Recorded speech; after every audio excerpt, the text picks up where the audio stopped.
pledge allegiance to the flag of the United States of America and to the republic for which it stands, one nation, under God, indivisible, with liberty and justice for all. Madam Clerk, will you please call the roll? Kathy Altensee. Here. Melinda Cook. Here. Kevin McElwain. Patrick Sellers. Here. We have a quorum. Okay, the first order of business is the approval of minutes for our May 15th, 2023 meeting. And a motion and a second, please. So moved.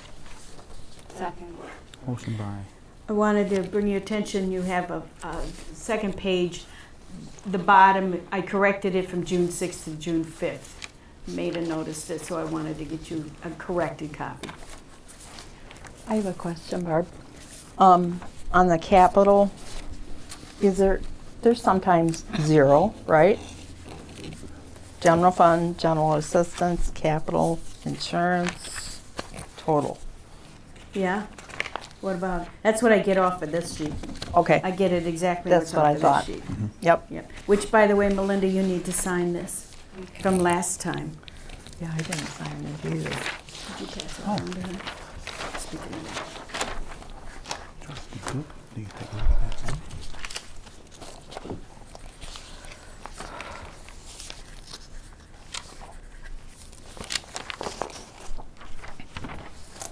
All right. Gotta get Kelvin's when he comes. Okay. Have you had a chance to look at the minutes, trustees? Okay. Okay. All in favor? Aye. Any opposed? Motion carries. The next order of business is approval of bills payable. A motion and a second, please. So moved. Second. Motion by Odyssey, second by Cook. Please take a look at bills payable if you haven't done so already. This is more emergency events. Events. Any why? No. We are we just have, I guess, emergency situations. They have to meet our criteria in order to be approved, and they meet our criteria. So that's why we have some of them. I mean, we did have 3 weeks in between our last claims and demands. So. And it seems that with the weather being so hot, ComEd, NICOR, that Yeah. might be part of Yeah, it it's in too. the package. Oh, no. So. Michael, this is what I have. Oh.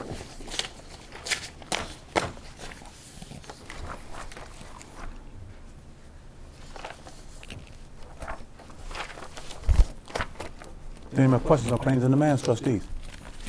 No. No? Madam Clerk, please call the roll. Altensee. Aye. Cook. Yes. Sellers. Aye. Okay, motion passed. Motion carries. Okay, Sign that. the next order of business is the declaration of vacancy in the Freeport Township trustee's position previously held by former trustee Joy Sellers. I guess I need a motion and a second in order to discuss this vacancy. So I need a So motion. moved to discuss this vacancy of Joy Sellers. Okay. Second. Vacancy. Okay. Thank you. All right. And a second? Yes. Melinda, second. Oh, she did? I didn't hear it, sorry. Did you all get the email I sent about the information that we would like to Yep. start to I've start? sure included did. it in your packet. It's the very last page. Oh, thank you. So if you haven't taken a look at that, that's the process that we would like to use. We have to establish a process, so it's not like we're just throwing darts on a board and or putting names in a hat. So we got to have a process. I think Attorney Phillips is going to draft some sort of verbiage for us to look at. There's an application process. The information we put on our website as well as sent to the Democratic Party, because the person replacing Trustee Sellers, former Trustee Sellers, has to be a Democrat. So we have to get the information over to the Democratic Party, where we have to declare the vacancy first. So just because she was approved she went to the city council last meeting. We have 60 days to get another person in this position. The 60 days start today once we declare the vacancy. Okay. Okay? When you say establish a process, this means like after they have submitted an application, then we have to decide. No, that's part of the process. Have an application available to be sent out, people to send their resumes and bios and fill out the application and send it back to us. And I'll have the information available for everyone to look at and to discuss, and then we'll make our decision from there. That's something you like? But we Of vote on course you do. that? Yeah. The board does. Okay. Thank you. So this declaration of vacancy. I want you guys to have a copy of this. You as well. Thank you. You as well. How many did you make? Mike, you made a bunch of them. You got one? Give me one there. So this will be what we will be.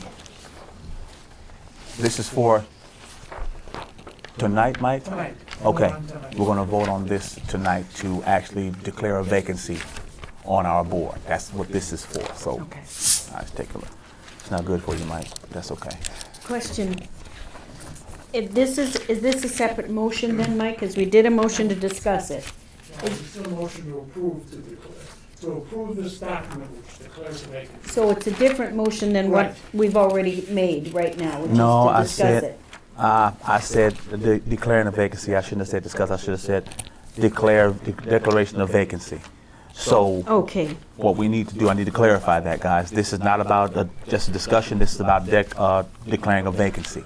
So that's what the motion should have said, Okay. that this is a declaration of vacancy in the office of Township Trustee previously held by Joey Sellers. So, I changed my notes then, okay. okay. So what do we need to go back and do anything else, or are we good to As go? long as the person who made the motion and the person who seconded the motion agreed to the wording change. Agreed. Agreed. Okay, Fine. okay. Aye. So we are going to vote on this. Have you read this? Oh, I know it all. Legal video. Yes, you need it. I got it. I just had sorted it. and So messed it it's up with all the rest.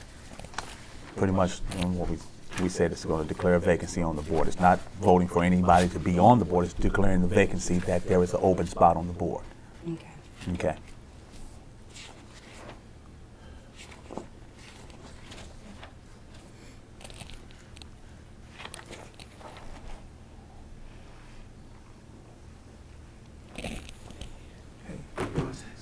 No, man.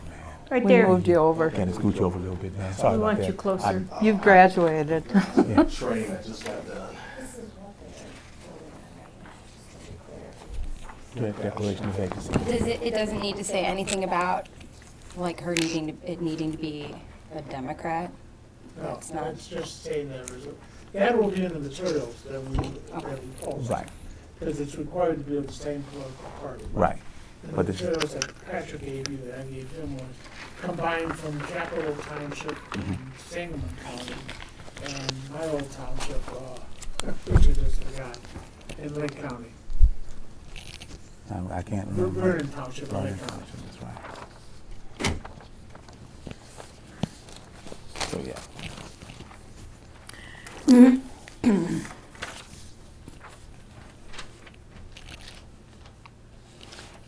Do we have to vote on this yet?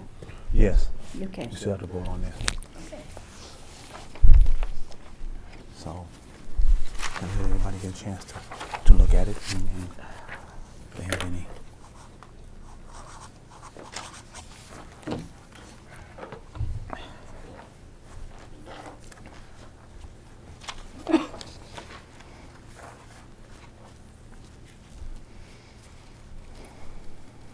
Are there any comments or questions on the declaration of vacancy for our board trustees? No.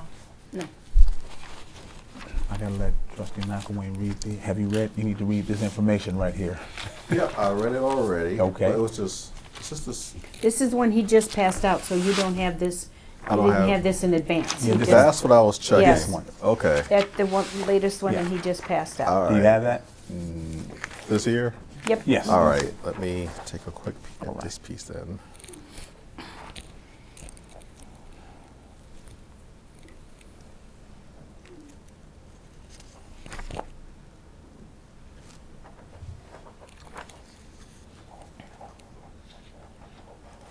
I should have had a blue pen, but I don't, so I got a black pen. That'll work. It's not good for you, Mike. He was carrying 18 boxes out to my car. That's not good for you. Mike, should this be nays instead of days? Yeah, that's what I was gonna ask. I used the Mine word- says, Oh. mine I says used the word days. that Huh? didn't have a spell check. Or Mine's- bays. Yeah, mine says A's, Days. days, present, and abstain. bays.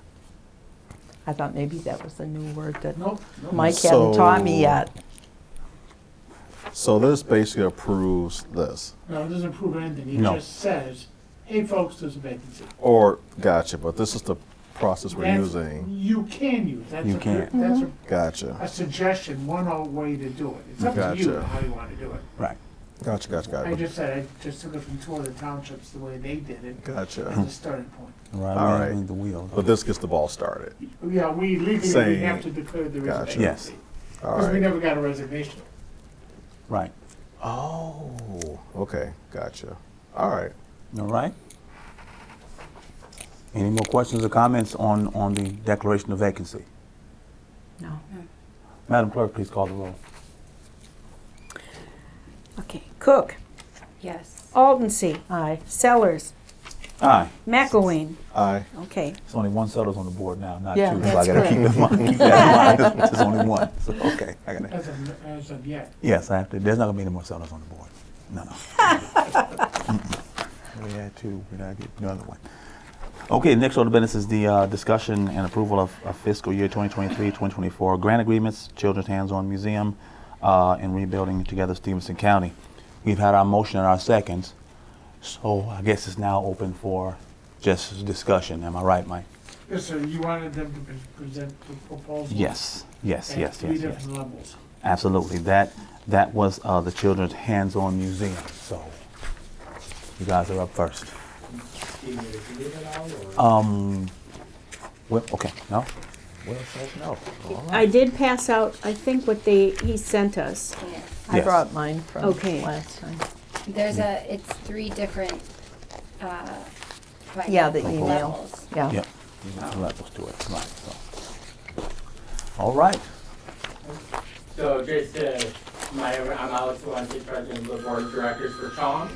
And I have with me Doreen O'Brien, who is Vice President of our Board of Directors and also a member of our Museum Exhibit Committee, here to answer any questions you may have about the revised proposal of the 3 different levels that you've requested for the $10,000, $20,000, and $30,000 amounts.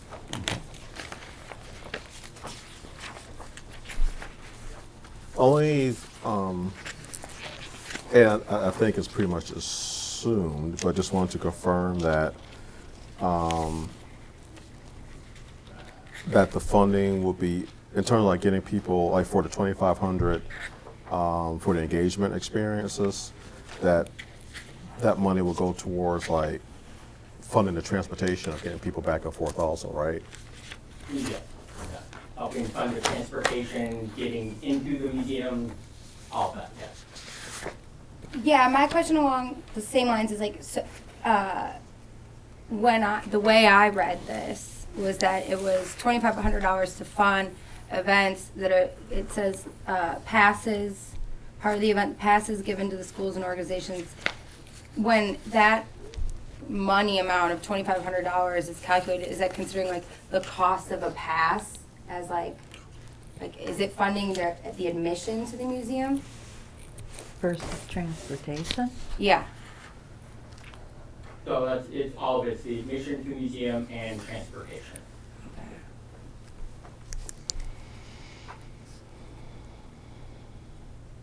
Wouldn't, in theory, then that just be funding the museum and not exactly community engagement? It's like we are paying the admission for kids to go, like the township is funding admission for kids to go. For some reason, that has me. I'm having a hard time wrapping my head around that because I would think that I know I don't know how it was funded, but I used to be able to take my students to the Art Institute in Chicago, which for a regular person costs $25 to get in if you're just going outside of a school situation. But when we went, we got to go for free to the museum. I would assume that was part of their charitable fund mechanism that they, and they would also give us passes for them to return a second time without being with being with their parents. I think they're actually family passes, so you can bring your whole family. So I like the idea of funding, like getting kids there, but I don't understand why the funding would be for admission also. We don't Seeing have as it's an that. entirely volunteer-based organization, it's like, I mean, I don't know. I don't know. We don't have set up in our structure for like 3 days to come to the hands-on museum. We operate on a very tight budget as it is, just paying the bills of like the power, utilities. Mm-hmm. So that's what, so the experiences would be the cost of admission and transportation combined. What is the cost of admission again? It's only $6. Okay.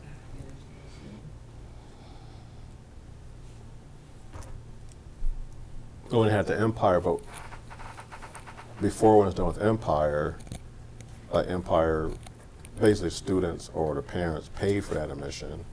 Empire And School getting paid Empire, for it, Empire right? School pay for it. Yes. And parents kind of took care of them getting there. So if we provided this money, that barrier will be gone and allow other schools to be able to participate. Not just the ones in Freeport, like the rural schools. So our Pearl focus is City, on Lena? those within the borders. No, of just Or the just township. this Just our district? township, right. Okay, Because okay. we're asking Freeport Township, we didn't think it would be appropriate to ask Freeport Township to pay for Right. Right. students who are in a different township. Yeah, I agree. Right. We're more than happy to work with those townships too. We have students from other areas Yeah. who come in, Right. but Yeah, asking Freeport Township, right, That makes we can't sense. ask you to fund Yeah. someone else's government for them. Like that's just Yeah. thank you. so. I But would so agree. like not all of the schools have a PTA that's able to successfully raise enough money to Right. pay for those events. Empire School was able to do that, but it's not something that they can guarantee they'd be able to do over and over again. So that's where we wanted to see if the grant would allow you to ease that burden for the schools, the PTAs, Yeah. and just kind of clear that path. And then providing passes for schools to give to students, maybe through like, they have like their pride stores for students who are using those positive behavior, those are tickets that students could use, like purchase them through the school system so that they can come with their families again, now they know what the museum is. Right.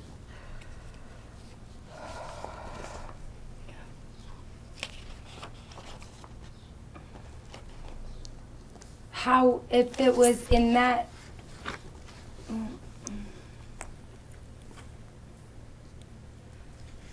well, because the math would be that at 6 hours entry, that would provide entry for 400 students to get in. $6.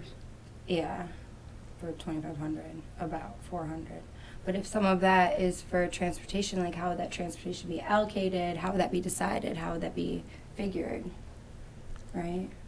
That I just, You know, if it's by bus through the school or the parents or, so, Lord knows so what. the idea is like what you're envisioning is like that it would be like, this would be a component to reduce a school's cost. And then. Right, 'cause, well, it sounds like what's happening is the only school that's able to take advantage of this right now is Empire. Right. And the other schools are losing out.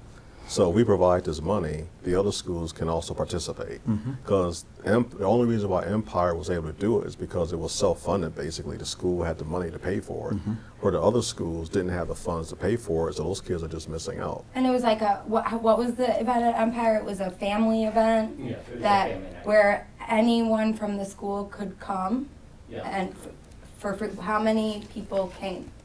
What was the turnout for that? I don't know that answer, Alex. I know that a recent event, there was 50 kids with parents and family members, so that would be, it can be, but I'm sorry, I can't answer the question on the impact. Yeah, I'm imagining it more like a field trip, I guess, and not a. It was a that Empire School was a whole field trip. Was it the whole school or just specific ages? This particular classes, And I don't know the answer to that either. You know, like, 'cause sometimes there will be like a thing, you know, to make it event, like, it's like everyone in 3rd grade, maybe from. It's usually a particular teacher that has an interest and sets up a particular field trip. Okay.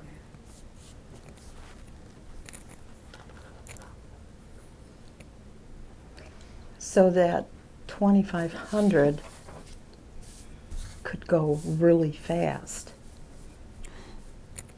if you're saying admission and transportation. It could Right, be and what is the population gone. of And if we're the including, elementary schools? Like, and if is we're it including all the 300 other each? schools, then yeah, it could go pretty quick. Yeah.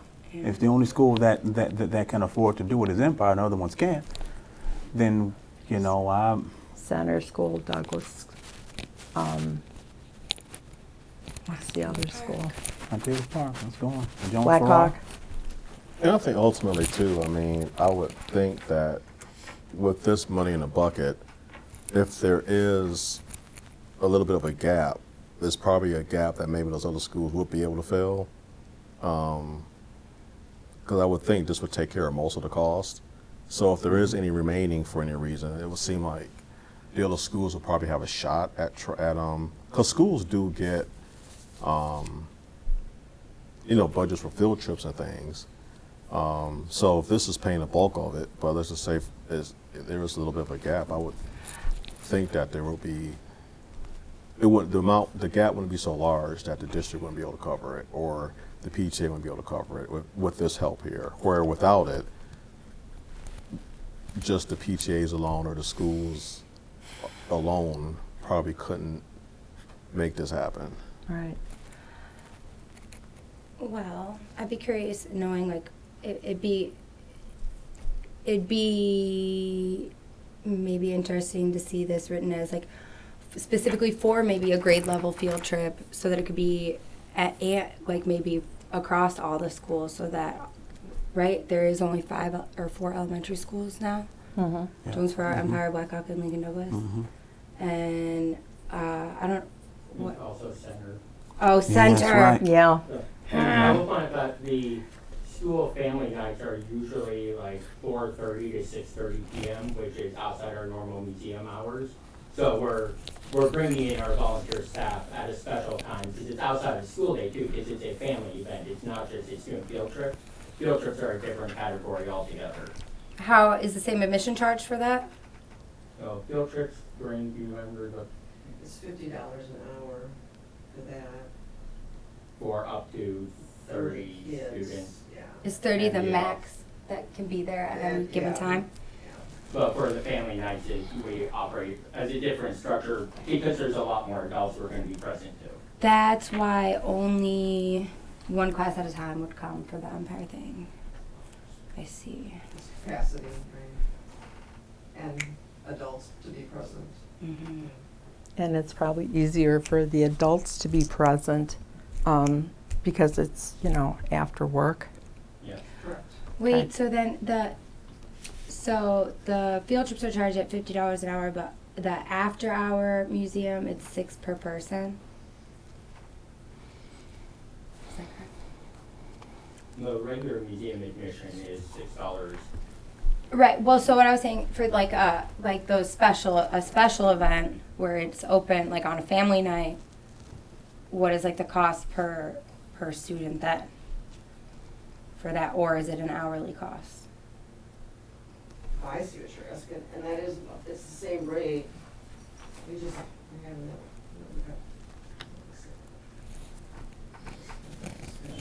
Wynn, who was with us the last time here, she's the one She's the one who, who's been running these. I haven't. She runs yeah. the publicity and marketing, and that includes our field trips, so. We can see if we can find that information for you. Because then couldn't a family night be funded for like, what are the hours like for a family night? Like 5 to. We work that out so it's workable for us and you. So we're flexible in that. We have to be able to be sure that we can get volunteers to be present. That seems very reasonable then, that this amount could fund 5 family nights $500 or a couple $100 each.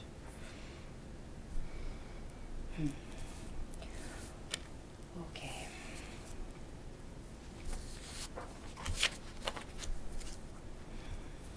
The Breeze Creative Dynamic Floor, it said I didn't want to watch the whole live interactive thing. My computer didn't want to do it. But it said like 120 games and whatnot. What does that do exactly? 'Cause it looked to me like a projector, an overhead project, like a digital projector. How do Have you ever Kids been to the engaged. Discovery Center in Rockford? not recently? Okay, they have a similar unit up on their second floor, and it's probably, It said 127 by 70 inches. It right, goes- but what it is, like, it's, the lighting is actually underneath the floor. And to be honest, I don't know the technology of it completely, but Okay. it's, you just choose what you wanna play on a grid, and then it's like a floor computer might be the easiest way to describe it, if that helps you to visualize it. The cost for, I apologize for being late on this question here, special school community events, which are after hours, would be $200 for the time frame. And then educational uses, like, private only is $50 an hour, so that would be other than a school event. So if we did 12 events where it was just the event itself and no transportation, that would be $2,400. But if we're also taking into account transportation, that's gonna add to that cost. So it's gonna cover the cost of the event plus transportation to allow the families to get there. Right, at 200 an event for 2,500, you could do, right, 5, one for each elementary school for $1,000, and then maybe even 2, and then I don't know how much and how transportation would be funded, because there is buses, those school districts' buses are available Right. later, right? They use them for sports. I don't know how that's funded. I don't know what the funding is at all. Bus system. Don't even think about it. So I know we kind of like jumped, right? So the Breeze, the interactive display, it's a projector that has sensors that allow the display to become interactive, even though it's from a projector. So it's nothing physical on the ground, but it's able to sense the movement. So the students can move pieces around. The children, they can move things, they can create, they can draw. And it has a lot of different activities that can become seasonal, so we can change what it's showing based on the time of year, based on specific things that the museum has set up with their exhibits. And it creates a whole scope of interactive ways for children to play that we currently aren't able to provide for them. And and then this other one, the Everbright. I was just looking it up. It's essentially like a wall of dials that turn colors as you move them. That is its entire function. As there's all the different dials, and each one rotates like the spectrum of 158 different colors. So there's artistic pictures, patterns, just the playing with light. How many, like, so it's 158 colors, but how many dots It depends on the size of the display. at this scale? What is the scale for 15,000? What is the scale of that board? Do you remember the size of I have their website up. I don't know if there's, I would assume that it can come in many sizes, right? Yes.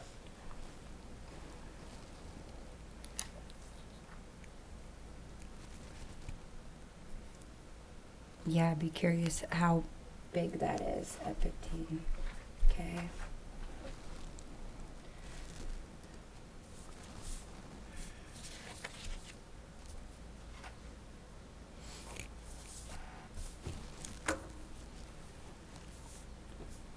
What do you guys think? What are your thoughts on the different options? I guess it seems like you have reservations about some of the details. I guess I just so what, what's your main concern? I want to make sure that this is like not just like where it ends up being passes that random kids, like, I like the idea of it being definitively for, like, whole group, like, where anyone could go, or, like, where it's a true, like a really accessible event.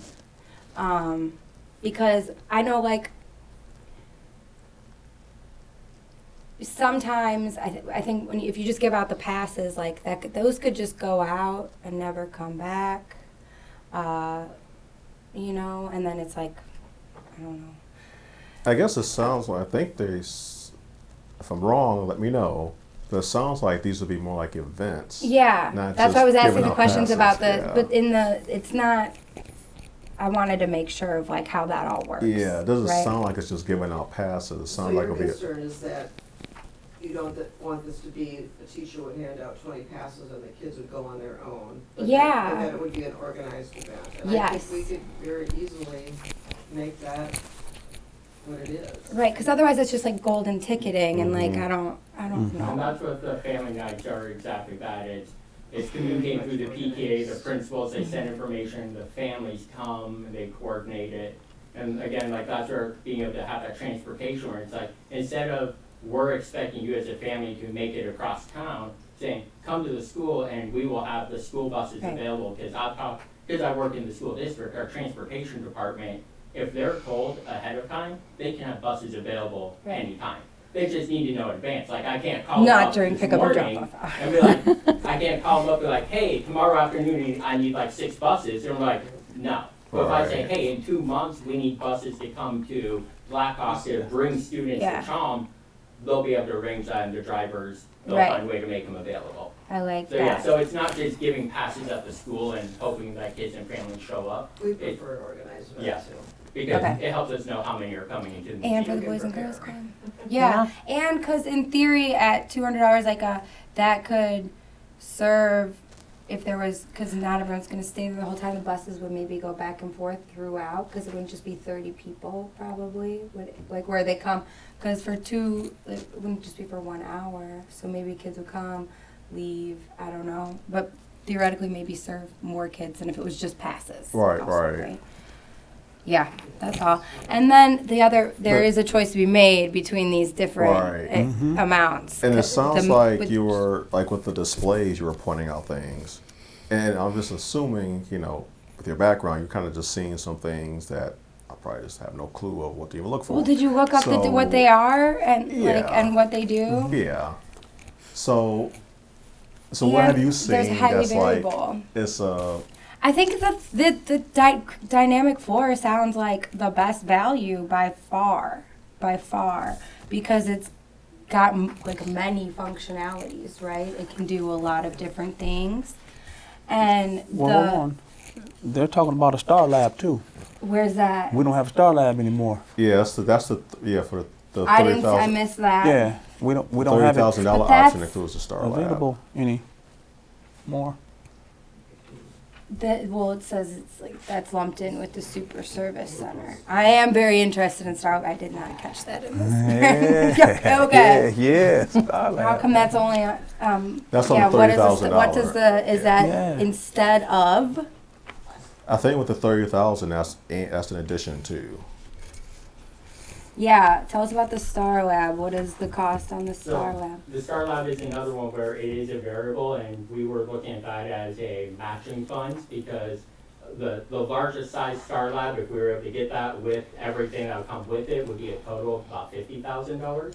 So we're like, well, if the township can help with that cost, because it's something we know that is a hugely popular thing in this community. I did the Star Lab with some students in my first year in the school district 5 years ago, and kids still come up to me and like, when do you bring back the Star Lab? And I'm like, well, I can't because the Star Lab, it has far exceeded its lifetime. So, but a smaller one would be in the range of closer to $30,000. So it's really just kind of and that again, we'd be looking at that larger price point being more of a matching grant where the museum would then raise the funds for the remainder to get an exhibit of that size. And of course, with any exhibit, there would be a plaque acknowledging that the Freeport Township funded it or provided or helped fund it. because we want to make sure people know where that money is coming from. That would be a really great, when people are like, what does township do? Yeah. Well, let me tell you something. We have a full-time Star Lab now available. Everybody would love it. I agree. Is that the most popular thing that you have, is the Star Lab? Yeah, Is It that doesn't the- exist currently. I know, but was it the most popular thing? It We sounds It was never like. had it. part of Well, the school district. had It it. used to be like you go once a year, but I always thought it was like a traveling thing, and I didn't learn until very recently that Star Lab was like owned by the Freeport School District, and that's why we got to have it. Like, so we all grew up loving Star Lab, but I like see. you talk to your friend in Rockford, like, what do you know about Star Lab? And they look at you with no Yeah, it's a clue. Freeport thing, yeah. So But Chom has borrowed our Star Lab in the past, and they were gonna borrow it this year in April. And that's what I used it with a school event in March, and that's when we found out that, like, I was able to kind of limp through using it as I'm watching the bulb in the projector slowly die. I got my last class, and like, it died, and we're in pitch black, and I'm like, fortunately, that is the end of the presentation, and that is the end of the Star Lab, because they don't even make the bulbs for it anymore. The Wow. company just switched to Yeah, I a remember more you durable said. So now model, it's a that. digital display instead of this super tiny halogen bulb. But so that's what Chom has borrowed the district Star Lab in the past. So now, if Chom was able to acquire one, the school district might be able to rent it out from Chom instead. We haven't discussed that because we don't have one, but meaning Chom. It's like I have to switch back and forth between the hats I have. But. okay, so when you say like the 15, it's this 5 meter, 25 capacity. How does that work then if your whole capacity of the museum is 30? Wouldn't that be the whole capacity in Star Lab? If I'm reading this right, the smallest Star Lab has a 25-person capacity. Is that, or am I just misreading? I might be reading wrong. I'd like more information on the Star Lab. Kind of. Well, and at this 25,000 new exhibit, does that include the Super Service Center and Star Lab? No, that would be either or. So Either these are or. examples of very Okay. high cost exhibits that it would be looking at the different options available. Because sometimes the exhibits with the Betty Bryn Children's Museum, there's sometimes when they don't have any exhibits available. That would be very definitely where you'd have to have just one classroom at a time. Mhm. Yeah. Use the Star Lab, and there's just no other way to do that. Right. Yeah, well, how, because like, it wouldn't remain always up, right? You don't have the space for that, for it to Yeah, always it wouldn't be. remain always, because it operates, it's a giant inflatable dome. Mhm. It's just you turn on the huge fan, it Right, right. inflates it. So we'd be able to use it though for special events, for children's birthday parties where we have volunteers trained on it, where they do their party, then they clean up, and then they can come into the Star Lab to do the planetarium experience. All right. Okay. Well, I guess just to kind of get a ball rolling, I move for approval of proposal C, $30,000. Is breaking, thank you for breaking down exactly where the money will be spent. That would be providing a service to schools that currently have a hard time getting access to the museum. And also, at least it's kind of setting the stage for getting a Star Lab back in the community, which is something that we know has been very popular in the past. Yeah, so, Move for approval of grant proposal C. Is that what you just said? Yeah. $30,000? Wait, I have a secondary, how does this work if I have a different idea? Well, first it needs a second, Oh, and okay. then you can move to amend it or vote against it if you don't feel it's appropriate. I have a different idea. I need a Yeah. second. so we'll second that, then we'll go to the other ideas. I need a second to his. Second. Okay, All right, okay. what's your idea? Well, because I really like the dynamic force seems cool, and that's at the $5,000 price. And as you're saying, it could be a matching fund of 25 or 15,000 for the smaller one, which does appear to be a 25-person capacity. So I would like to see us do like 15,000 towards Star Lab and 5,000 towards the dynamic floor, which would be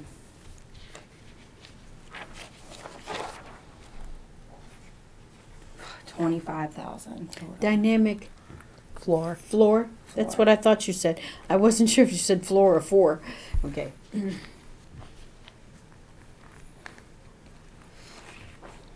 What do you think about that? So part four, make part So four. like a combination of A and C kind of, because this would have to be rewritten anyway, right, to be more specific. So we're a 15,000 matching fund for Star Lab. If I heard correctly, the starting price point is $30K on those. And then 5,000 for the Breeze dynamic floor. Well, if we did 15,000 for Star Lab, that would take away from the other parts in the exhibit. No, what he was saying is that this is a either or. Either this giant, the service center is previously was listed as that's $25,000 on its own. Right. But I think they just said that only $5,000 of this money would go to Star Lab, and they would raise the rest through other means. So if we provide $15,000 for Star Lab, that's going to take away from the other stuff in part four. No. Yeah. Is that right? Part 4 is $25,000 to go towards the purchase of an exhibit such as the Star Lab or the Super Service Center. It would be for one exhibit, and it would be matching funds because any of those exhibits are more than $25,000. We're also working with our understanding the limit of a $30,000 cap for what the township makes available in the grant. So the Star Lab is 30,000 minimum, but Right. 50,000 otherwise. So, and then the Super Service Center is more than 25,000. That right? Is that what I'm hearing? Yeah, I right? believe You the did. Super Service Center is also, I don't have those ones with me now, but I believe the cost for that was about $35,000 total. Okay. So in either case, the museum would still need to be doing matching funds to raise the money for the remainder of the exhibit. And it'd be one or the other is what ours would fund. Either like the Star Lab. So I would like to explicitly state funding Star Lab. Well, I think you clarified because I thought, and maybe I just misinterpreted that $5,000 of this money would go to Star Lab, and then you would get the rest.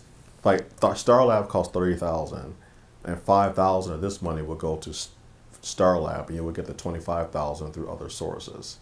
But that's not So right. That costs more than. Right. I have a question. Do you think it would be possible? And you're saying Star Lab, and you're saying this, and you're saying that, and I'll probably go home and look it up. But would it be possible for us to actually go and see it in person? They don't have it. It's basically a giant igloo, inflatable igloo that you crawl into, and it's got a center projector that has, and there's like a bunch of different, like, I don't even know how it would work digitally, but historically, like these giant cans, and it shows all the stars, and then like you highlights the different constellations or the planets, and it's just like a great way to learn about the sky. It is. But for somebody that has never visualized that, I think it would be a good idea for us to. They don't have it. It's dead. It's not available. It's not available. They don't have it. You could look at the Star Lab, they have a website where you Yeah. can Yeah. see pictures of it. Yeah. Okay. They don't. But I mean, moving away from the Star Lab, the other things that they have available, is that something that we could experience and think, I think as parents and whatever, and what our kids grew up with versus what the kids are growing up with today? Or is that just You suggesting a trustee field trip to the Children's Museum? There you go. And I'll buy dinner afterwards. That's up to the trustees. But let me stop you guys. I've listened to every question. Yeah. And I've listened. I've sat here and I've listened. Thank you. This is about enrichment of our youth. And there's a population of our youth that's not being served because they don't have access to this enrichment. So as a township, we need to find a way to rectify that. I'm just trying to maximize. Right. It don't matter how we do it, but we need to give the Children's Hands-On Museum some money. Yeah. They need our help. And Oh we can yeah, help them. I agree. So let's button everything up and let's provide them the assistance that they need. Okay? Yeah. Good job. Are we good on that, guys? Yes. Okay. I've listened patiently for 2 meetings, and now let's wrap it up. Let's Yep. get it wrapped up. But if- So how do you guys want to proceed? Well, he made a motion, And and she had it's a- Second. an amended. She had a potentially an amendment to that motion. Never used the magic word "I move." Right. Bingo. You're right, Mike. Thank you. Thank you. You are wise. In my many old years. Well, because how does that work? I was Because we gonna have say these that. 3 different things. Yes. Well, he made a motion. Well, I made a to motion for C. Choose a procedure. Mm-hmm. With Well, the like, what third. You if said, we "I got a need better idea." amendment? So how do you amend, like, adjust that then from there? I just make those specifications? You have 2 ways to do it. You could say, "I move to amend the motion on the floor as follows." Delete everything he, do the General Assembly rule. I delete everything he said, and it said motion should be for whatever you think is appropriate. And see if there's anybody will second that. And then there'd be a vote on whether to amend it. If the vote fails, we're back at the original motion. If the vote passes, then your motion's on the floor for discussion and possible vote. I have a question for the Children's Hands-On Museum people. So, will you guys provide us information of how many families you guys served with township funds? Yeah, we'll definitely. Absolutely. Okay. Okay. Okay. So do you want them to tweak this? I think I can say it, what I mean. I move to amend that it, specifies family events for all elementary schools in part 1. And that in part 4, to specifically fund Star Lab matching funds of $15,000, and then also fund the Breeze Creative Dynamic Floor in that same amount. 15,000, same amount? Well, no, that's from proposal A. Part 4 from proposal A. okay. To include part 4 from proposal So A. you're talking about funding 3 different things. No, well, so like that's part 1 was the events, and then part 4 on what we have says either this or that. I want to specify specifically Star Lab, and then also that, but at that 15, or we could do 20, which would have it at the same amount. Okay. Am I talking too much? Yeah, you can. Because I'm trying to write. Yeah, Only because I'm trying to, you're not talking too much, you can say as much as you want. I just want to make sure we're clear on what your Yeah. proposal is. Can I ask a question while you're thinking for a second? Do you have any problems with them choosing part from A and part from C? Is that a problem for the organization? No, that's not a problem. Okay, I just didn't want to go through a exercise that won't work. So exactly how do you, just say how you want to spend the money, it's probably easier. Okay, so in part 4 of whatever we choose, or in, Proposal C. we are on proposal C, I'd like to see 15,000 matching funds for Star Lab, and then 5,000 for the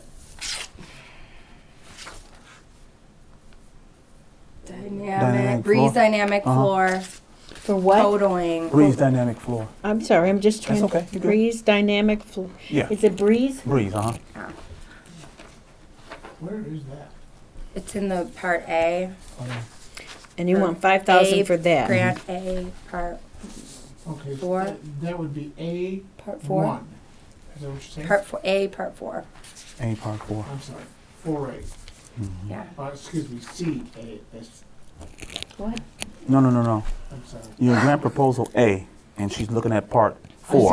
I see it, I apologize. Okay, that's the breeze dynamic floor. I see it, I'm writing this down too, so. Okay. Good. Yeah, look at my paper's a mess. And she's looking at part So 4. that's a total of 20,000. Totaling 20,000, making the total grant proposal 30,000, or 25,000 instead of 30. Is That's that only reasonable? 20 you gave us. You gave us 15 and 5. Yes, but the whole grant proposal is including 5,000 more on parts 1 through 3. Oh, you want 1, 2, and 3 also? Yeah, I'm just sorry. really just amending part 4. Okay, that's 4,000, 5,000 for, I see. Thank you. I apologize, I didn't get that. Would it be possible for us to make that 15, 20 for that Star Lab help? Yeah, would that be beneficial? You were saying there's either a $30,000 one or a $50,000 one. Is that the? I mean, I don't know what the gradient is. Because if we can get them closer Yeah. to that So purchase, just leave it at 25,000 and just put a whole 20,000 towards Starlight. Yep. Yeah. I was really serious about the bubble thing too. I hope you noticed I did specifically include that as part of the exhibit refurbishments bubbles Yeah. for summertime experiences. That it's like I can't imagine that costing more than $200 to achieve, and it would be well worth it. Okay, so what you're doing, you just made a motion to amend the motion on the floor to provide as follows: $20,000 for Star Lab, Mm-hmm. 20,000. 20,000, and then funding parts 1, 2, and 3 of proposal C Mm-hmm. for another 5,000, and then parts C4 for another 5,000 for another zero. A4. part A4. A4, I'm Yep. sorry. Proposal A4. A, Yeah, part I have 4 it down there, for but I read it 5,000. wrong. A4. So you got C1, C2, C3, C4 for 20, and A4. Yeah. For Is that 5. clarified for everyone? Got it? I'm not sure. That's okay. I got it, don't worry about it. Yeah. Please, Yeah. Now, Sounds good. So you're doing, let me to make sure my notes. 20,000 for Star Lab. Towards Star Lab. 5,000 for proposal C, 1, 2, and 3, and then 5,000 for A4, Yep. For which is, Correct. A4 is what? The Breeze. dynamic. Dynamic. Breeze dynamic. floor. Yes. What is the 1, 2, and 3? That's on the page, it's listed right It's here. on all three of them the same. That's family, community. Oh, okay, all right, I don't need to spell it out. You want me All right. to mark it and give you this? No, I got this, Yeah. that's fine. Okay, just wanted to All right. Okay, I'm so sorry that's for the being a amendment to pill. the motion. Yes. This was about as clear as mud. Now you No, need a I'm second good. for it. Before you can discuss. Yes. you need a Second. I need already All got a right, so second. second, second is McElwain. All right, we're good with that, man. You guys. All right, all right. I'm getting more and more gray hairs up here as we talk. But Star Lab. Jeez. Only your hairdresser knows for sure. I know. All right. Any more discussion? And if you vote on it, it's a vote to amend the previous motion, so this would take its place. Right. So we need a, right. Do I need to specify that, or we've already done that, right? She made a motion to amend. Okay, so all we need to do is have Madam Clerk call the roll, right? Right, voice vote, you can do whatever way you want. No. Madam Clerk, call the roll on this one. Okay, give me 1 second. Yes. Yeah, no voice vote on this one. Call the roll. Cook, Yes. McElwain, Aye. Altensee, Aye. Sellers. Let me think about it. You Yes. kissed I knew he was going to say that. All right, so now that we got them settled. Motion carries. Okay, so now you have on the floor the motion to spend the money as specified by trustee Cook. That's open for discussion. Because that was just on the motion to amend. All you did is amend it. Now you're here for the main motion. Okay. Are there any more discussions on how we're going to spend the money for the Children's Hands-On Museum? No. Any more discussion? Okay. I'm good. Madam Clerk, Okay. We're going to go backwards this time. Any more discussion? Okay. Madam Clerk, please call the roll. Sellers, Aye. Altensee, Aye. McElwain, Aye. Cook. Yes. Congratulations. Congratulations, motion job. carries. All right. You know, Motion passed. Will you and Madam Clerk send us the details of what all that was, just make sure our notes Once line up? I know. Once we. Because I wanna make sure I share with the Make board sure you give me your specifically. email address before you go so I can send it to you. Yes, I have it. I have his email address. Okay. And I'll get it. Is it on here? No, it's grew not up in on here. I have it. Wisconsin, and we went to the All right, but Mr. Constellation Sellers has my Center email address. I got in it. Madison. Yeah, I You get gotta it. figure, I've been out of high school for almost 50 years. All right. And Okay. we thought that was So, cool. we move on to the next presentation now, Mike, or do I need to Well, give whatever's you? next on the agenda. Okay. Next on the agenda is the presentation of Rebuilding Together Stevenson County. Thank you all. Thank you. Thanks, Alex.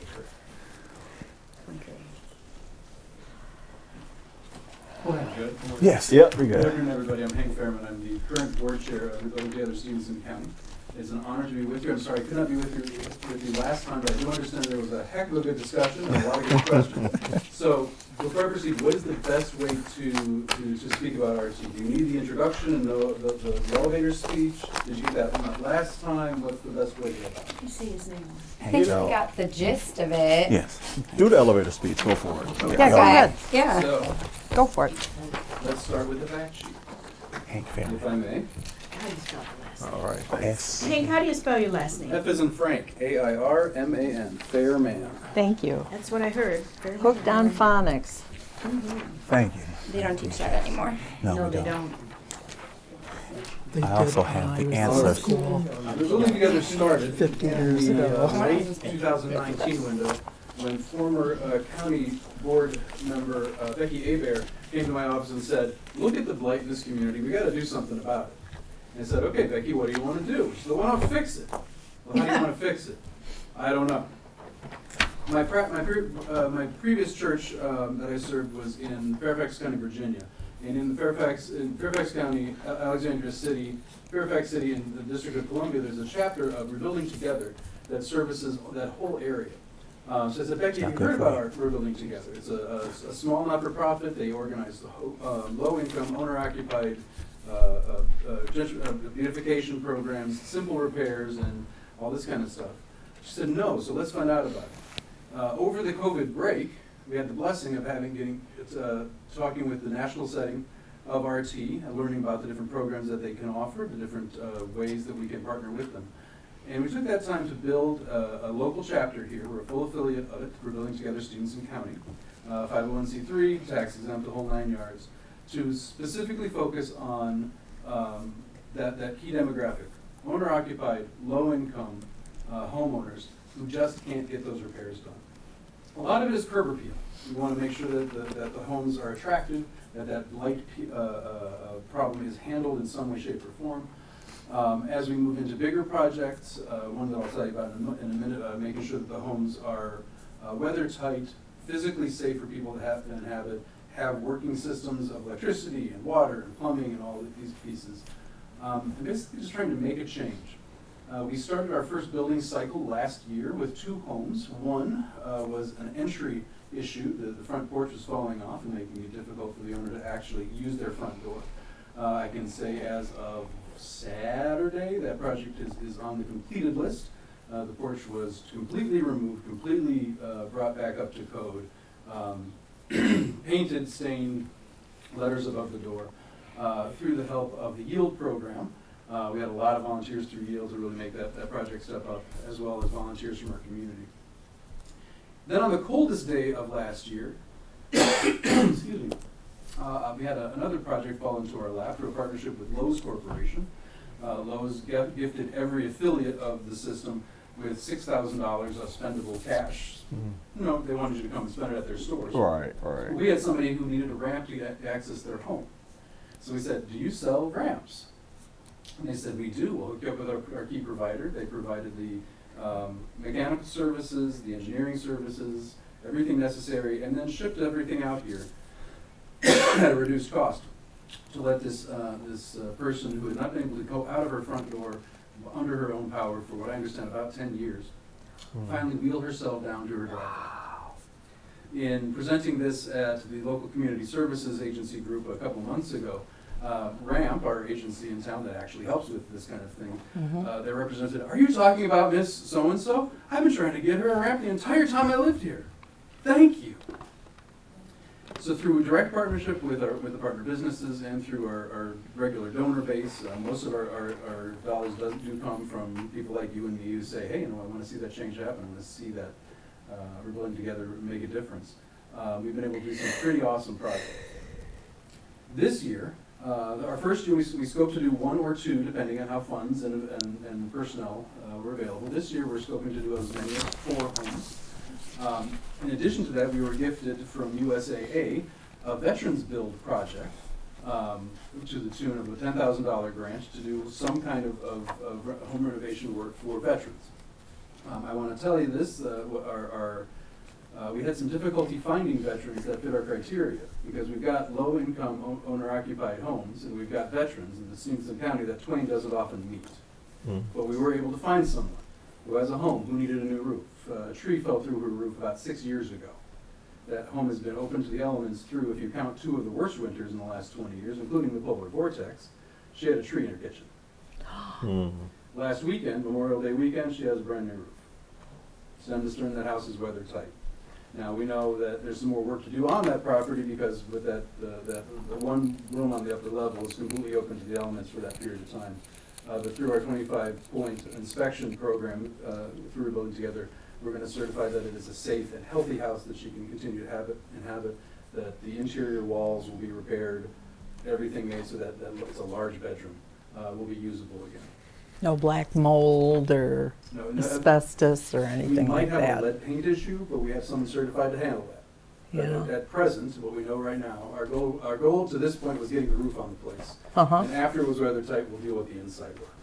But through the work of our Stevenson County COAD, Community Organizations Active in Disaster, there's a mold specialist in that group and come in and do the mold assessment. The lead paint assessment, one of our folks is able to come and do that. So we will know on the interior work, now that we've got the exterior work done, what that next stage will be. Do you have an idea how old the house is? I do not, but knowing it's right across the street from Friendship Baptist Church on Prospect. Okay. So I'm putting that I was just about to ask. 1907, the early 1900s. That's an old house. It's an old house. Is this the house you're saying that had a tree through it? Are you talking about the house on like Prospect and Galena, Prospect and Carroll? Yes. Wasn't that on well, never mind. I can tell you, no, it's not. Like a few years ago. Yes, I believe she bought it off tax rolls. Yeah. One of the pieces that we have, though, is in working with NICA, we certified that the home is owner-occupied. It is got no tax liens on it. It has no utility liens on it. It is owned free and clear. They have insurance for the property. All of the necessary pieces. They're in good on their mortgage. All of this has to be certified before we step in to even begin to talk about assessment, because we want to make sure that the investment that we're making in the home is an investment in the future of the community. Also, the folks who sign up, who apply for the project, have to agree to stay in the home at least 2 years past the completion date. We ask them to stay longer, but we're realistic. 2 years to 5 years, we never. Depending on their age and. With our senior population as one of the key primary groups, that's the key piece. They might need to move out. We don't want to hinder that process and hold them back.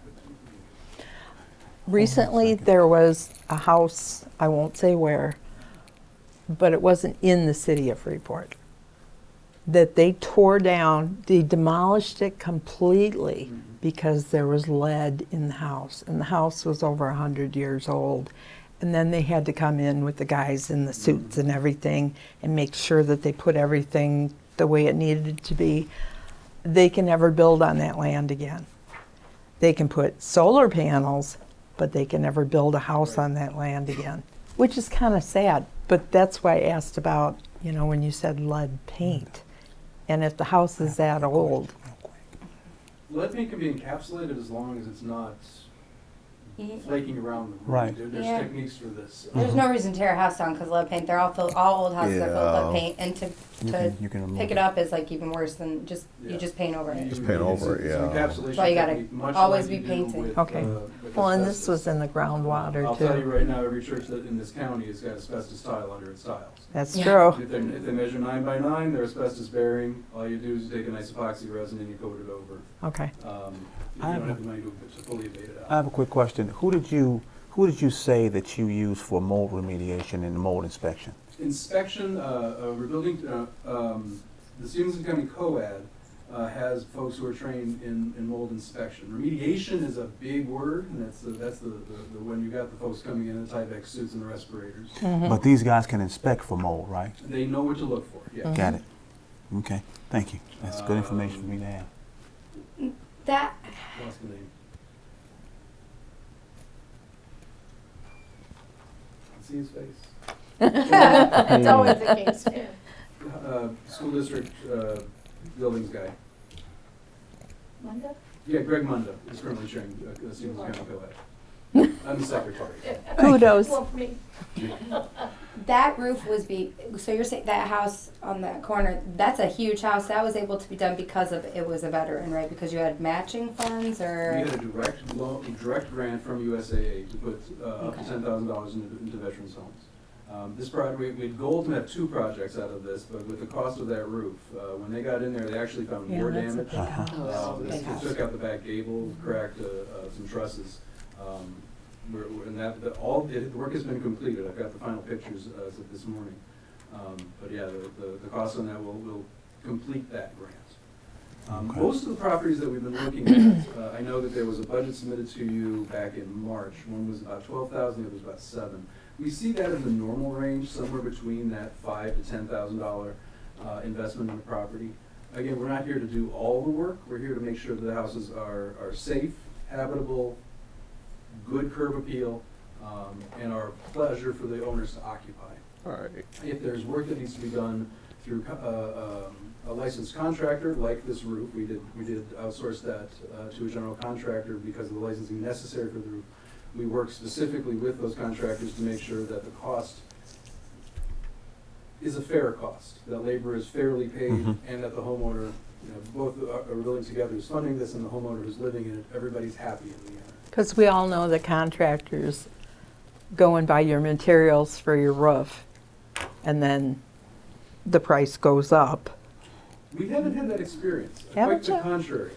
Because this is a volunteer-based system, most of our Oh, contractors okay. are coming in at cost. Good. The materials cost is pretty much what we expect if we were to go out and bid it out directly from Lowe's, Home Depot, Menards to get the supplies donated. The overhead there is when we need a contractor, we pay them their fair wage. Okay. That's Now- a key piece. Do you work, let's say they would be approved for NICA, okay? But there's just a little gap in there. Could they come to you? Is that considered For- double dipping? No, we work with NICA. Basically, it's a stopgap. So NICAs can fund certain things, especially when you're looking at the LIHEAP program. Right. Water heaters, furnaces. That is normally outside of our bubble, but we do have several local HVAC companies that say every year we'll donate so many. So when NICA's list is full, we can say, hey, we got 2 more, can you help? Okay. Equally with plumbing, if there's plumbing work that needs to be done for hot water heaters, that kind of stuff, we can get that work taken care of. So I guess the main concern or question that, well, thanks for the overview. It That was kind of put things in wonderful. perspective. So I guess the main question that we had last time, and unfortunately I left the application that was passed out, I left it at home. Do you want mine? Yes, the that. income thing. I was Yes. looking for that too. So with this information, what's the criteria in deciding which homes get worked on and which ones don't? And the reason why we were asking is because we kind of heard that there were some people who were being denied, and it was kind of wondering, oh, gee, why are they being denied? So that's why we're like, well, we wanted to understand how our homes selected based on the information, like what's the income requirements, or what's the minimum cutoff for the income? What's the minimum condition of the home where you will say, yes, we'll do something, or no, we won't? So, yeah, and so that's kind of like the part that trying to get a better understanding of, how do you decide which homes you work on and which ones you don't? And the curb appeal should be maybe at the bottom of the list, because there's certain houses that you can do the repairs on. It's not going to be a home and gardens home. It's going to be a functional home. Or some houses look pretty rough on the outside and they're like immaculate inside. Yeah. Our goal is safe and healthy. Good. That's the big piece here. Good. To date, I don't know of a home that's come to us that has been denied. So let's start there. No one has turned in an application that we have turned down. People have withdrawn the application after they've seen the criteria necessary, such as staying in your home for 2 years, participating within the application system, but no one has been turned down. Well, without having the source of that here, Yeah, I guess, and I it hear could, that, and it could be a case too, of maybe you said people withdraw when seeing the requirements. Yeah. So maybe that's being termed as a denial.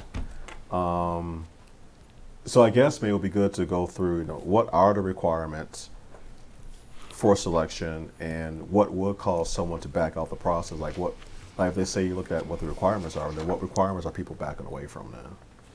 So what I brought with me, and if you want a whole copy of this, you can have. This is the packet that we use for every homeowner. Recently updated because literally when I went to pull some numbers for this esteemed group, I found out that HUD had just updated them that day. Okay. Oh, wow. Yeah, it was one of those magic moments of May 15, boom, here's the new numbers. So we begin the process with a simple homeowner application. That application lists out who you are, where you are. It asks that you disclose your income, the asset in question, the home in question, its tax status, your ownership status, its insurance status, all of those pieces of paper together. On the front page of the application, this is the new version of what you've got. Right. This uses the HUD criteria straight from HUD, focusing on income level, from the very low income level, the extremely low level, and the low level. Priority is given to 3 different groups. 1, you have to, we assume you own your home. Mm-hmm. 2, if you're a senior over 65, you get an extra star. If you have someone with a disability, you get an extra star. Okay. And if you are in any of those lower income categories, Okay. you are proceeded up on the list. Okay. So the most needy person will be prioritized. Gotcha. After that's done, we look at the project cost and what we can actually accomplish. Gotcha. But every home will be inspected, every home will be vetted to make sure the project is good. I will say some homes in our community we would love to fix up. Some of them are not fixable. I would refer you over to the city there and the code enforcement, because there's some stuff that we've looked at that should just be torn down. And it should have been torn down well before I came to this. Right. city. Right. But it hasn't. Our goal is to take care of the housing stock that we have right now. We've just started talking to the Realtors Association as well, saying, look, this is your livelihood. If you help us find clients to beef up the home stock, you will do better too. Property values will rise all around. But that is the core criteria. I misspoke though, 3 years. That is the core criteria. So the eligibility requirements are: you have to own your home, you have to have lived there at least 3 years, you have to say you're going to stay 3 years. It must be in the county, and specifically to any funding we receive from this group that would stay within Freeport Township itself. We've had one home up in Orangeville and one in north of Lena. I don't know, I'd have to see which city. But most of our applications have come from township area homes as well. So easy to do there. As I said, have to have your insurance policy and the rider from your insurance company. And the total gross income of all residents in the home must fall within the criteria listed on the page. I'm happy to, if you want the whole packet, I've got enough for everybody to see. With all that data turned in, one of our volunteers then meets with the family, makes sure all the paperwork's filled out just as it needs to be. We've got all the information and make sure everything's good to go. And then we move on to the construction phase and make sure we've got to see what the absolute repairs are. And that process is overseen by one of our house supervisors, but also partnered in with a local contractor to make sure that the contractor's eyes are on the project too. So this isn't just a bunch of do-gooders trying to fix something with bubble gum and bacon wire. as What? with this project, with this roof project. They came in and said, here's the supplies list. I'm like, okay, show me the bottom line. Y'all worry about the supplies list, we'll go find the funding for it. So, what requirements will make people withdraw their applications? The biggest one that I've heard is staying in the house after it's fixed up.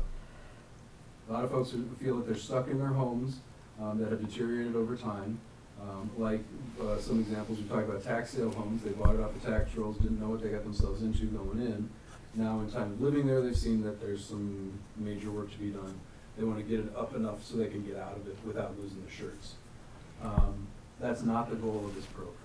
The goal of this program is to find folks who are in their home and Right. keep them in their home and safe and And healthy. you said they got, as an requirement is 3 years, you gotta stay in it for 3 years. What would happen if something catastrophic happened, health-wise? Would If that, they can't stay there? yeah, that they have to, let's say, dementia? We're a compassionate organization. Okay. Things we'll work with folks. But if you get your house fixed and you move on out, we're not gonna be too happy. If it's something that is necessary for health reasons or Yeah. family relocation, the blessing of it is we're the ones who set that rule, we're the ones who can waive it. Yeah, and one of the family members might have to go into a memory care facility, and then the other one is left, Correct. by themselves. As we So- look at the one with the ramp, we also had a question that come up, said, if we assume this person will not be there for 20 years, given their age. Right. Can the ramp be reused? We've actually checked with the Building Together lawyers, and it says as long as the family is willing and that ramp can be used in another location, we can come and reclaim that ramp and move it to the. Is it like a stainless steel or, okay, Big aluminum monster. it's nice. Very good grippy surface too. It was literally on December 22, that coldest day in December, they were out there putting the final bolts in. She rolled out in her coat. It was a beautiful sight. Now, from what and if this is wrong, correct me, but from what I understand, even with the ramp, it was kind of a battle to get that approved because it was on the east side. There were a lot of questions that we wanted to make sure would be okay. Because the one piece, we want to make sure anybody who's applied for the FEMA mitigation grant gets their full value. We don't want to step in anybody's land who's already got that process underway. This homeowner did not have that process underway. But we went down to city, we went to check out everything out there. Is there any reason we shouldn't do this, any reason we can't do this? And there was nothing that we could find through due diligence that could say, no, don't. Yes, as I'm sure you're aware, doing anything in the third ward has a lot of hurdles. But that doesn't mean it's a no, that means we figure out what we can do. And if we are not the best agency to help, we will help matchmake folks to the other agencies that can. We've been in close dialogue with Habitat for Humanity Rockford. They're now Habitat for Humanity Rockford in Northwest Illinois. So they do have a technical service area that can come this way. We haven't had to use that yet. So at one time, we did have that. We had a local chapter. I've heard Yes. that story several times. I have some questions. So why are seniors, I understand why people with disabilities are prioritized, but why would seniors be prioritized and not like homes with children? I think about, I heard a really horrible story recently of someone who lived in a not great building in Freeport, probably a rental, not a owned home, but the lead is a problem in a lot of places because it is really expensive to repaint your house. And that doesn't really affect anyone but children. As adults, we can still get lead poisoning, but it is a permanent and very big deal, and the way it affects children is huge. And so, I don't know, that seems, I don't know, and that is the kind of like project that could be funded for a $5,000 to $10,000 rate, right? To paint the entire inside of a house to get rid of lead as an issue. Huh? Do you think they would go by Families like with children will fall in that HUD grid a lot easier than the senior will, though. Okay. Because once you start going, one person on the very low income scale is 28,000, 2 people is 32. Well, if you're still only one person making 28,000, boom, you're off the grid already. That's with one adult and then one child. Add more children in that they immediately also pop up that priority list. Okay. It's not saying no to kids. It's saying it's easier for a single senior to lose priority quicker if we don't make that a priority in the first place. Okay. Because they have an income source. As I said with the veterans, we have veterans who are receiving their pensions, their military pensions, that hop them out of the grid Yeah. because that income level is high enough Yep. to do that. So what other criteria can we use to get them into the grid and get that service provided in a fair and just way? And seniors are really at a fixed income. I mean, you still see seniors that I thought, didn't you retire? No, they said, we still want to work. A lot of folks do. Yeah. So if you have 4 people, I guess, so if you have 4 people in the household, and you got annual income 30% median, and a 50% medium and 80% median. So it's 26,500 and 33,900, then 54,300. So how does that work? Like There's the, the new numbers? Okay, so let me just pass them out so you can all have fun with paper. Yeah. Thank you. Oh, I like the colored Everybody else ones. paid. Thank you so much. so you're in these 3 No. buckets. How does that factor into when you're cut off? I mean, enough. As long as your income does not exceed that number, that's the classification. And then is like very low, extremely low, and low. Are those like the way you get a star next to your name? If you're a senior disabled, you get a star next to your name. If you're very low, over extremely low, like is Yeah. right? Is that kind of what you're like? Yeah, 'cause the you got lower very the low, income, the extremely low, more and likely low. you are to Yeah. qualify. Yeah. The higher you go up on the list. So start with number 1, you're a low income occupier. Now this is an odd thing, this is how HUD grids it out with 50, then 30s in the middle, It's and really 80s at the annoying. bottom, so. Yeah. I copy and Yeah. pasted from HUD, so it looks the same in the government document. And if you're coming in at an extremely low level, at 16.9 for one person in the current system, you've already got that mark. If you add another person to that system, okay, I've got myself and my grandchild that I'm raising, we're now 2 people, I could have up to 19, I still don't have 19. I'm still in the very low income. I Right. would raise you in the priority list. Add to that, if someone were to have a disability, that would again bump them up the list. Again, this is how we get your application into the hoppers, then we have to figure out what work you need on the house and how accomplishable that is. Got it. But yeah, the goal is to help the families with the most amount of need in a given specific area. And if you've got a criteria back and forth, everybody gets enough stars, you get two equal stars, and we figure out who we can help first. So basically, for a 3-person household, if you make if that household has more than 57,850, you're not eligible. That is correct. And going further down, it just puts you into the priority. Right. Gotcha. Does that change each year when the cost of living goes I'm not up? sure. The HUD update this year came in May. I'm used to having that come earlier in the year, normally in the March window. COLA is determined in October every year. Yep. That's out of Social Security's land. So I did DC for 10 years. Figuring out who's on which calendar, yeah. Yep. Just check the website regularly. But it does respond to the current cost of, a lot of this is not so much based on COLA as it is on CPI indexes and what actually the materials would cost to do this, the kind of, to purchase a home or to renovate a home. Sure. Okay. Thank you. All right. And last question.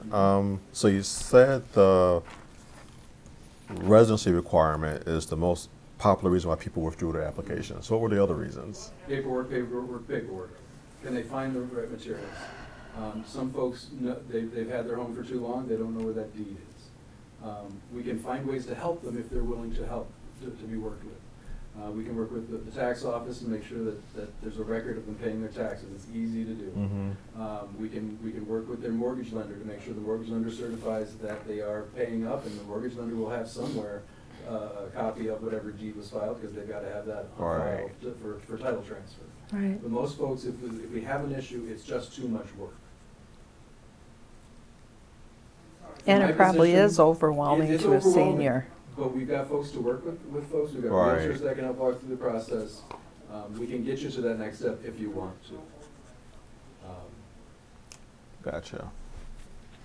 I'm trying to think of it, really, the biggest thing is, oh, that's too much work. Well, okay, we're here if you want. We'll sit down with you and walk you through it. The goal is to help whoever needs help. So you got to have proof of ownership, which means you have the deed. Yep. What else needs to be provided? Proof of ownership, proof of income, no liens on the property that's gonna take it away from you. I just did this one, I gotta get it all out there. That's the big stuff, it's making sure that the home is free and clear and yours. Making Gotcha. sure your income meets these criteria. Gotcha. That's not gonna pop you into assistance in another. Gotcha. Okay. This is my last question. This organization, Rebuilding Together, it's a larger organization, like this is just the Stevenson County branch. What is the background of that larger organization? Where are places that they are thriving? What are places, where, is there an example of like a branch of this that is highly successful, or? Rebuilding Together was built out of a community in Texas, and I believe it's College Station, Texas. A group of folks that wanted to really make a dent in their community. They began with a program called Christmas in April. Being in their community, that last weekend in April was a great weekend to get everybody out and do some work. We found that that's not conducive in Northwest Illinois, but we make it happen in May. Christmas in July. Yeah, there you go. It's also not a good time to work at it. It's kind of warm. It's miracle season. But they started with that idea of if they could help one home in their community feel more part of the community, then that home would again help another home and build that love around. There are chapters in Philadelphia and chapters in Chattanooga and chapters, again, I refer you to, if you want to see the big game, go to Metro DC. Their website has every bit, we're using them as our kind of model, one exemplar to make sure our paperwork trail is good. They've got all their different reports on the different projects they're doing, what the in-kind donations have come in, what cash donations have come in, how they're making each project stepping stone all the way through. I do not know off the top of my head how many affiliates, but if you go to rebuildingtogether.org, you can pop up the map, and it's a blast of green across the United States. We are in the Midwest region. The East Coast is rather full of chapters, the West Coast is a little lighter. But we're South. They do bands, vertical bands, not north-south.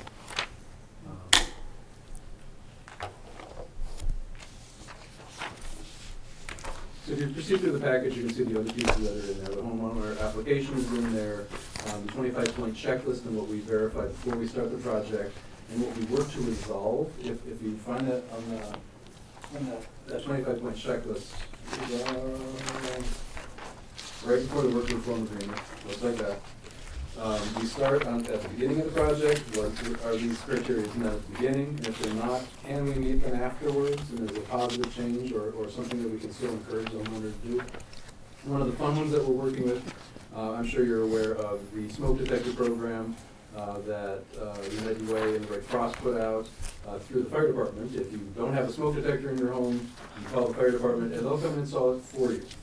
So every one of the homes that we go through, if they don't have a working smoke detector system, we call them up and say, get on this list, they'll get it in tomorrow. And now they also want you to have the carbon monoxide. Yes. We should all have radon meters as well in this area. Yes, we do. That is a different kind of program because that's an EPA program, and I've not found a way to get radon checks done yet. Having a But if you buy a house, A meter is only, They're gonna it's make not you very do it. expensive, and it's first step. So after we get all the different pieces in, then we go to a work reform agreement. Work reform is the actual contract that we do with the homeowner. If we're using a contractor, the contractor's jobs are listed there with an addendum of the actual work contract from the contractor. The volunteer work is on the next page. We say, at the beginning, we agree to it, we sign off on it. At the end, we say, is it done or is it not done? If it's not done, we work until it is done. What we agree to do, we will do within reason. You'll also see on there a might do part. Every home has some might do projects that if funding and time allows, we'll get those done too. But what we promise to do, it happens on the first two sections. After that is that big master legal agreement that says, you know, here's the scope of work, here's everything else, and then finally our independent contractor agreement, when we use them, what they sign off All of our contractors have to have their own insurance. All of the contractors must be approved in the locality which they're working. We have to have a copy of all that on file. Lot general liability falls to them first and then RT second. But all this is signed off, and the blessing of being a part of the wider organization they've done most of the work. They made all that for us. paperwork for We you. put our logo on top of it, and it all Yes. passes with the mustard. I did have a few questions. I lied. There's a couple of numbers on this first paper you gave us that are just number symbols. It says the average cost Yeah. for real Oh my rebuilding. God. Yeah, you didn't fill in that part. That's how I knew it was formed. My apologies, I will talk to the person who put that together. They're like, here, print this out and take it with you. Yeah. Make you look The so average good. cost is somewhere between 5 and 10,000. We're trying to keep it in that range, because if we keep it in that range, we can affect more change quicker. If we take on a project that's too big, one of the issues that we had in the third ward was that cost of repair was beyond what's the city's thing, 10% of the value. That's the FEMA And thing. that would pop a lot of these houses right out the window. Yep. That is not an issue so much for us, as long as the city signs off on the permit. The nice thing, the roof, I think, would actually pretty much pop that house out of the. Right. But it's a necessary piece for living, so that changes the code. You have to have a roof on your house. And the idea that that house is worth less than that roof is ridiculous. Yeah. It's a very beautiful home. It is. And it's been a pleasure to work with the homeowner. Since we're recorded, I'm not saying her name, but she's a lovely soul. And I'm really, she's becoming our best advocate. Miss so-and-so told me that this was happening. Can you get me on the list? Send the information and we'll get one of our folks out to talk to you and get the applications. As I said, this year we're aiming at doing 4. The USAA grant has gotten a 5th in there, but from what we're seeing, that house might also fall within the 4 because of the interior work. The homeowner knew that the roof needed repair, that it really didn't look beyond that. And that's where our contractors and our house specialists come in and say, no. Yeah, 'cause it all no, trickles no, down.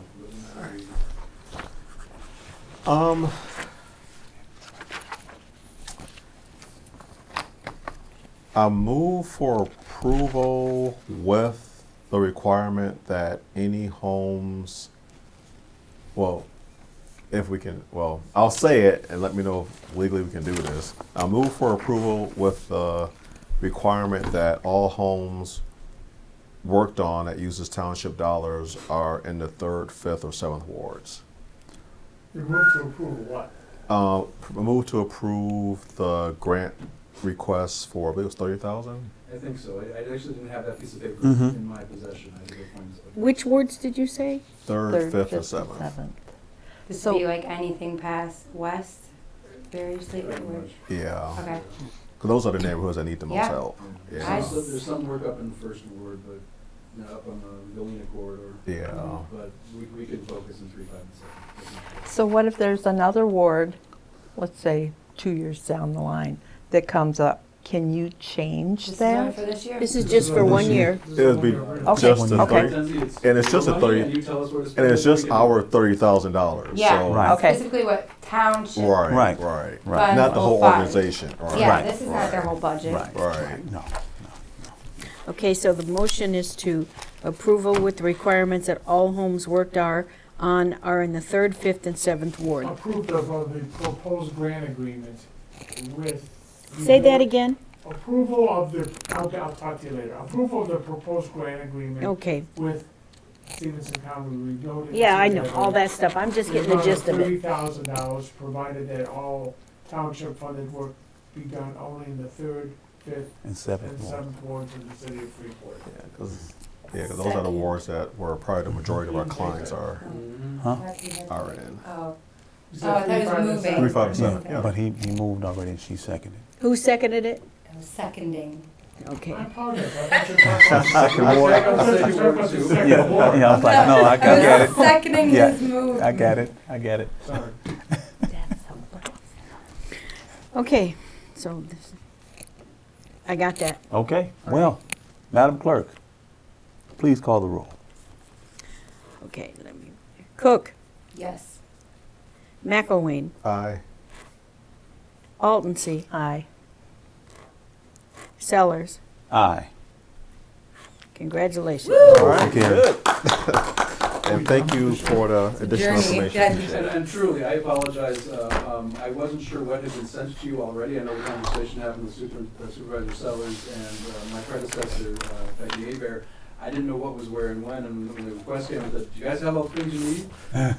We think so. Okay, then. But please, any time, and please, as you'll start seeing volunteer requests come out, if you have hands that like to do things, oh, do we have the jobs for you? We're working with United Way on their day of service on the 22nd, 3rd week of the month. Then a follow-up build day of that Saturday to clean up what we don't get done. So do keep an eye out for on our Facebook page or website for opportunities. We really want to make a splash. All right. We want to make something good happen. Cool. Thank you. Okay. Thank you All for your right. consideration and for your funding. Thank you very much. Thank you. Thank All Appreciate right. it. All right. Okay. The next one is supervisor report. Yeah, I got a whole lot more we need to talk about. I'll let you do that by yourself. Yes. Actually, come on, thanks join for the coming. party. Thank you for You coming. don't have brochures. No. I'll take one. I'll take one. I got 10 of them. Take 3. Find somebody who needs them. All right. Thank you so much. Plenty of them. Thank you. Thank you. Thank you. I really don't have anything. Take care. Supervisor report. So next on the business is substance report. All right, well, I have something, but it won't be too long. Okay. So I just want to give you a heads up. We are going to need to replace the server in our office. And that it's been being pieced together over the last how many years. Mm-hmm. And we are replacing 3 of our computers that are almost 8 years old, our PCs. Oh gosh, yeah, they're way beyond. I know. Yeah. So Kinda like having a phone I that talked long. to David Spigot. He's gonna then also update our systems so that we'll be all running on Windows 11 because the other 2 systems will have that. So we'll be finally getting up to speed on everything. And even though it's not really conducive for our office to work remotely, I did check into if it would be more cost effective to go in the docking station Oh yeah, type yeah, of yeah, thing. yeah. And he said, because I only have 5 staff members, 5 PCs, Mm-hmm.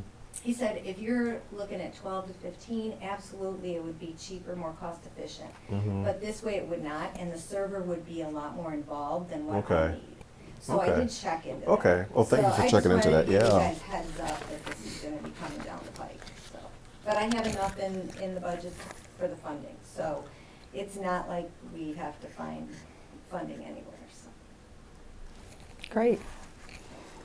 All right. All right, That's it? yep. Okay. Next up is trustees report. Trustees. Any Nope. public comments? Any other business coming for the town? I'll entertain a motion to adjourn until Tuesday, June 20th, 2023 at 4:30 p.m. So moved. Second. All righty. All in favor? Aye. Any opposed? Meeting adjourned.